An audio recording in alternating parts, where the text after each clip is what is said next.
Are you a freelance graphic designer struggling to know how much to charge your clients? Well, in this video, I'm going to be talking about how I went from charging 5,000 rupees to 50,000 rupees for a logo or brand package.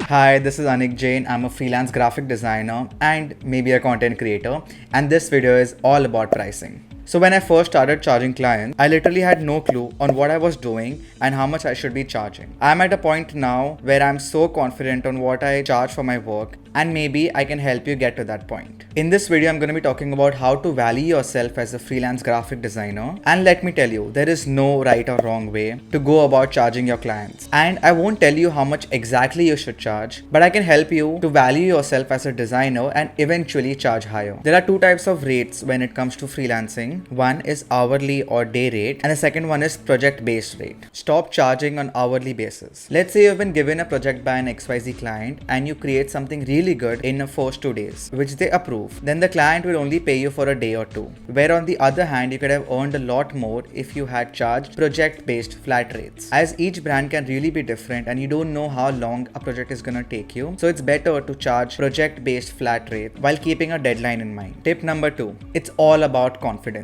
When I was starting out, I used to charge around 5,000 rupees for a logo design because that is how much confident I felt at that moment. And it's completely okay to charge that 5,000 rupees in the start. You should charge how much you feel confident about yourself, your designs, the time you're gonna spend on that project, and how much value you're gonna bring to that client. As and when I started taking more client work, my confidence and my design ability grew eventually, which led me to charge as high as 50,000 rupees for a logo design. And no, I'm not saying 50,000 is the most you can charge for a logo design. You can definitely charge higher than that. It's just that's how much I feel confident in myself at this moment. Maybe I'll increase my rates in the future. You will get to a stage where you feel like what you're charging isn't enough, so you should up your charges till where you feel like you're valuing yourself and the client right. Let's divide all of us into two categories: generalist and specialist. So if you're a generalist and you do a little bit of everything, and if you're someone who knows the software skills which pretty much anyone can learn with a few days of training, then you won't be able to charge higher to your clients. Just knowing your software isn't a good enough reason for clients to pay higher. There is a lot of competition in this area, and if the clients feel like they can pay someone cheaper to do the same job, then they won't hesitate to do that. Then comes the specialist. You need to enter a market where there is high demand for your skills. That is where there is little competition and you're not competing with a lot of people. And by this, you can charge a lot of money for your work. For example, let's take me. I specialize in logo and branding. I don't know UI UX, I don't know a lot of animation, I don't know how to make websites. So those type of clients don't come to me. The clients who come to me really want a good branding, a good logo design, and that is what I specialize in, so I can charge higher in that field.